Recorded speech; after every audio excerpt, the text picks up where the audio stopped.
ముఖ్యంగా పవన్ కళ్యాణ్ గారిని అడుగుతున్నానండి నేను. ఆడబిడ్డకి ఎక్కడ కష్టం వచ్చినా నిలబడతాను అన్నారు. ఈ ఆడబిడ్డ కష్టం వచ్చిందన్నా నిలబడన్నా నాకు, దయచేసి నిలబడన్నా నాకు.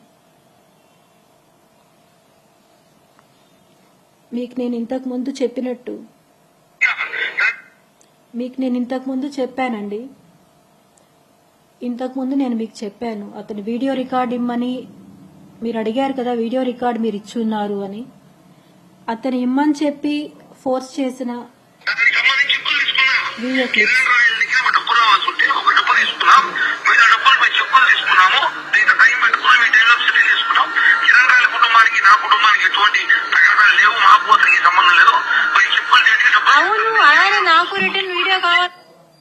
ఇలా అతను నన్ను బెదిరించి నేను ఏం వీడియో రికార్డ్ ఇవ్వాలో కూడా అతనే చెప్పి చేపించుకున్న వీడియో రికార్డ్స్తే తప్ప నాకు నేనే ఇచ్చిన వీడియో రికార్డ్స్ కాదండి అవేవి.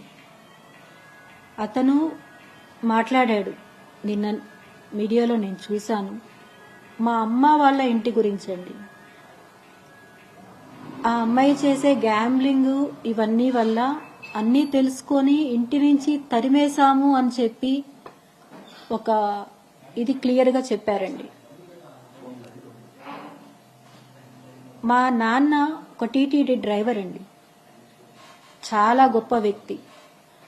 ఆయన కుటుంబ సమస్యల వల్ల ఇల్లు అమ్మి వేరే చోటికి వెళ్లారండి.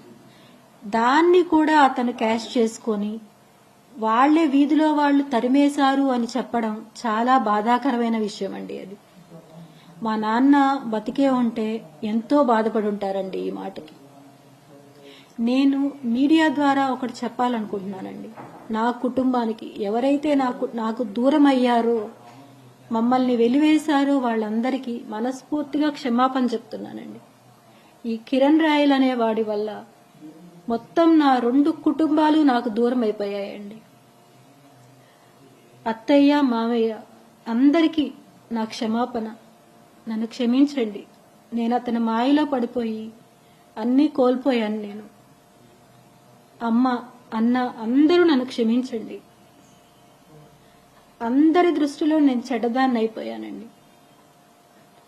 వాళ్ళందరూ కిరణ్ని నమ్మద్దు అని చెప్పిన గుడ్డిగా నమ్మానండి. నేను అతన్ని గుడ్డిగా నమ్మి ఈరోజు నా పిల్లలకి ఏమీ లేకుండా చేసుకున్నానండి నేను. సరే కిరణ్, అట్లే సరే కిరణ్, సరే.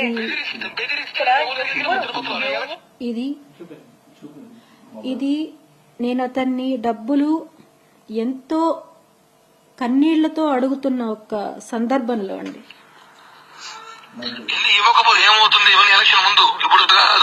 సరే కిరణ్, అట్లే డబ్బులు సరే కిరణ్, సరే.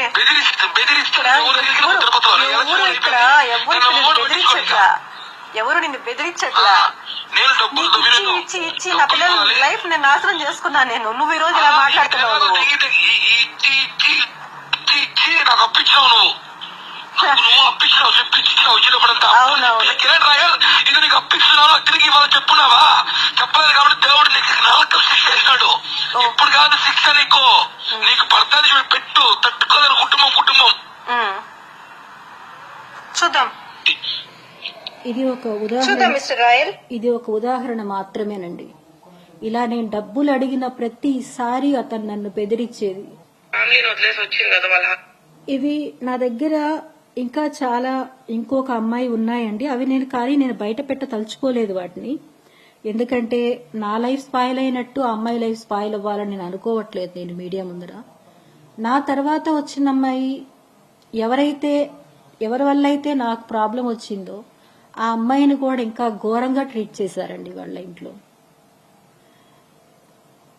ఇతను ఫ్యాక్ట్గా చెప్పాలంటే డబ్బులు ఉన్నంత వరకు వాళ్ళతో ఉంటాడండి. ఇతను డబ్బులు అయిపోయింది అంటే వాళ్ళని ఏదో ఒక సాకు చెప్పి వదిలించుకొని ఇంకో కొత్త అమ్మాయిని చూసుకోవడం అతను ఒక నేచర్ అంతే. మానస అనే అమ్మాయి లైఫ్నే స్పాయిల్ చేశాడు.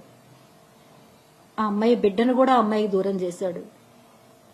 ఈరోజు నా జీవితం, రేపు ఇంకొక అమ్మాయి జీవితం. ఇదే అండి అతని లైఫ్. నేను ఆ విషయంలోనే అండి మోసపోయింది. ఎందుకంటే ఆ అమ్మాయి ఎంత ఇదిగా వచ్చేది మా చెల్లెలు అని చెప్పిన తర్వాతనే వాళ్ళ చెల్లెలే కదా వచ్చేది అని నేను నమ్మానండి. నాకు అప్పుడు తెలియదు మానస అనే అమ్మాయితో ఇలా ఉంది అని నాకు అప్పుడు తెలియదు. వాళ్ళ చెల్లె వస్తుంది అని అనుకున్నాను తప్ప నాకు ఇంకొక ఇది నాకు తెలియదండి. ఇప్పుడు అతను ఈరోజు మాట్లాడుతున్నాడు, ఎంతో హీనంగా మాట్లాడుతున్నాడు. నేను మీడియా ద్వారా నేను అడుగుతున్నది అదే అండి. నాకు ఎవరో ఒకరు అవకాశం కల్పించి నాకు న్యాయం చెయ్యమని కోరుతున్నానండి నేను.